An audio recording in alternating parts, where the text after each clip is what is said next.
تو ایسا کیا ان میں آپ نے دیکھا کہ آپ نے جو ہے وہ, میں نے اکثر آپ کو دیکھا کہ آپ سیاسی طور پہ کسی کو اتنا فالو نہیں کرتے, لیکن آپ یہاں پر آ کر ان کے حوالے سے بات کر رہے ہیں, تو اس میں ایسا کیا دیکھا آپ نے ان میں جو آپ کو مجبور ہو گئے کہ آپ جو ہے وہ ان کا نام لینے پہ مجبور ہو گئے؟ دیکھیں, جو کوالٹیز میں نے لیڈرشپ کی بتائی ہیں آپ کو, آپ نیشن بلڈنگ اصولوں کو پڑھیں کہ قوم کو کیسے بنایا جاتا ہے, اور لیڈرشپ کوالٹیز کو پڑھیں کہ ایک لیڈر کے اندر کیا کیا کوالٹیز ہونی چاہیے. آپ ان دونوں باتوں کو پڑھ لیں, یہ دونوں کی دونوں باتیں آپ کو عمران خان کے اندر مل جائیں گی, یعنی قیدی نمبر 804 کے اندر یہ تمام کے تمام کوالٹیز مل جائیں گی. جو بلکہ عمران خان کی جدوجہد سے پہلے تو ایسا لگ رہا تھا کہ پاکستان آج ٹوٹا کہ کل ٹوٹا, کوئی پنجابی بنا ہوا تھا, کوئی پٹھان, کوئی سندھی, کوئی پشتو, کوئی بلوچ, کوئی سنی, کوئی شیعہ.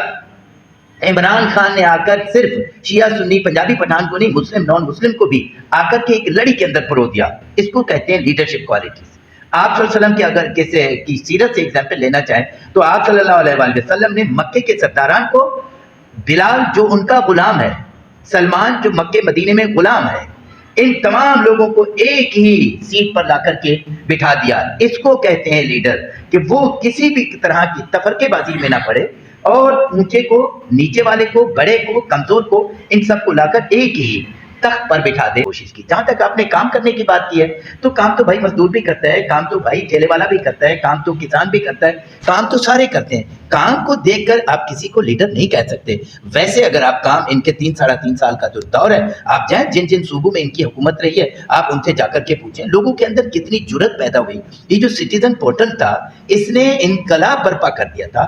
مجھے پتا تھا, اب آج میں باہر نکلتا ہوں, مجھے کوئی بھی میرا گریبان پکڑ لے, مجھ بوڑھے آدمی کا, اور مجھے 2 تھپڑ مار دے, آپ یقین کیجئے کہ میرے پاس کوئی پلیٹ فارم ایسا نہیں ہے جہاں جا کر کے میں اپنی فریاد پیش کر سکوں کہ میری مدد کو. اس سے کیا ہوگا, میرے اندر یعنی میری قوم کے لوگوں کے اندر مایوسی, نا امیدی, بے ہمتی اور بالکل کچھ نہیں ہو سکتا والی سوچ پیدا ہو جائے گی. سٹیزن پورٹل نے آ کر کے ان تمام باتوں کو ختم کر دیا تھا. جب بھی مجھے تکلیف یا کسی کو تکلیف کا سامنا کرنا پڑتا تھا, کوئی آفیسر کام نہیں کر رہا, کوئی چھوٹا بڑا کوئی بھی کام نہیں کر رہا, آپ سٹیزن پورٹل پہ آپ کمپلین کرتے تھے, کچھ عرصے کے بعد جو ہے, یعنی ود ان ہاف آور جو ہے آپ کو رسپانس مل جاتا تھا. تو آپ کے اندر اعتماد پیدا ہوتا تھا, آپ کے اندر امید پیدا ہوتی تھی کہ میرا ملک میرے لیے کچھ کر رہا ہے, کوئی تو ہے جو میری بات سننے والا ہے. اور اس کا ایک اور بینیفٹ تھا کہ جب سٹیزن پورٹل کے تھرو آفیسرز کے کان کھینچے جاتے تھے, تو نیکسٹ ٹائم وہ کسی بھی طرح کا برا کرنے سے پہلے سوچ میں پڑ جاتے تھے کہ کہیں ایسا نہ ہو کہ جس بندے کے ساتھ میں ناجائز کر رہا ہوں, یہ سٹیزن پورٹل پہ کمپلین کرتے اور دوسری مرتبہ میری گوش مالی ہو جائے. اور دوسری یا تیسری مرتبہ گوش مالی کا مطلب یہ تھا کہ وہ آفیسر جو ہے وہ ڈیکریز ہو جاتا تھا اپنے عہدے میں. تو یہ ایک کمال تھا سٹیزن پورٹل کے اندر. میں نے تو آپ کو ایک ایگزامپل دی, ویسے اس کی کئی ایگزامپل موجود ہے. ان باتوں کی طرف ایک عام آدمی کے اندر نظر نہیں جاتی. ہم پورے بھیک مانگتے ہیں. میں جو ہے عمرے پہ گیا, وہاں پر لائنیں لگی ہوئی تھی, سامنے لکھا ہوا تھا عربی میں بھی, اردو میں بھی, انگلش میں بھی, کہ یہ زکوٰۃ کے پیسے کا کھانا ہے, آپ اگر زکوٰۃ کے حقدار نہیں ہیں تو مت کھائیں. آپ یقین کیجئے کہ میں نے لائن میں لگے ہوئے 80% پاکستانی دیکھے جو حج کرنے گئے میں. یہ تو ہماری قوم کا حال ہے. تو اکرم صاحب, جیسا کہ آپ نے دیکھا کہ خان صاحب کے جانے کے بعد ملک کے حالات بہت بدتر سے بدتر ہوتے چلے گئے. آٹے کا ریٹ آپ دیکھیں, گھی کا ریٹ دیکھیں, ڈالر کا ریٹ دیکھیں, پیٹرول کا ریٹ دیکھیں, تو ایک عام آدمی کے لیے سروائیو کرنا مشکل ہو گیا. اور اس کے بعد گزشتہ دنوں میں خان صاحب کو سزا بھی ہو گئی. تو اب نوجوان, ان کے جتنے بھی پی ٹی آئی کے فالوورز ہیں, وہ ایک مایوسی کا شکار ہیں. تو آپ 8 فروری کے لیے ان کو کیا ایک میسج دینا چاہیں گے؟ یہ صرف یہ کہنا کہ جو ان کے فالوورز ہیں وہ مایوسی اور ناامیدی کا شکار ہے, ایسا نہیں ہے.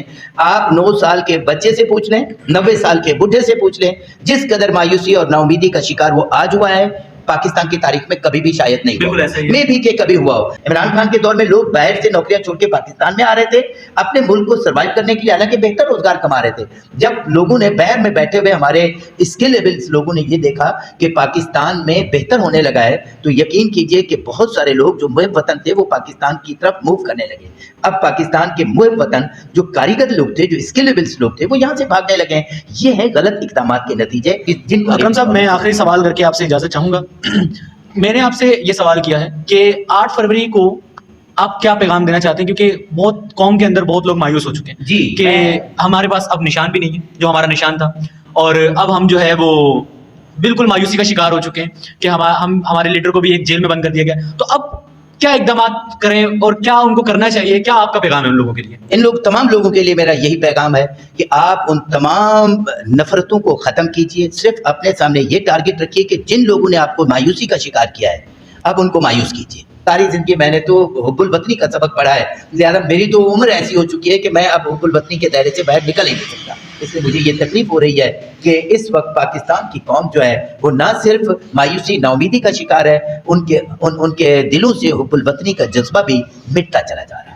ناظرین، جیسا کہ آپ نے سنا کہ انٹرنیشنل لیول پہ ہمارے پاکستان کی کیا حالت ہو چکی ہے، لوگ کس نظریے سے دیکھ رہے ہیں اور ہم کس قدر مایوسی کا شکار ہیں. اب دیکھنا یہ ہے کہ 8 فروری کو آپ لوگ انتخاب کس کا کرتے ہیں؟ آیا کہ کسی ایک اچھے لیڈر کا، یا پھر سوال یہ پیدا ہوتا ہے کہ کسی ایک ایسے لیڈر کا جو آپ کے ملک کو لوگوں کی نظروں میں، دنیا کی نظروں میں دوبارہ سے اجاگر کر دے اور تمام تر دنیا میں پاکستان کے حوالے سے لوگوں کے خیالات ہیں ان سب خیالات کو مٹائے. تو 8 فروری کو انتخاب کرتے ہوئے ان سب ساری چیزوں کا خیال آپ نے ضرور رکھنا ہے. اگلے پروگرام تک کے لیے اجازت دیجیے گا. اللہ حافظ.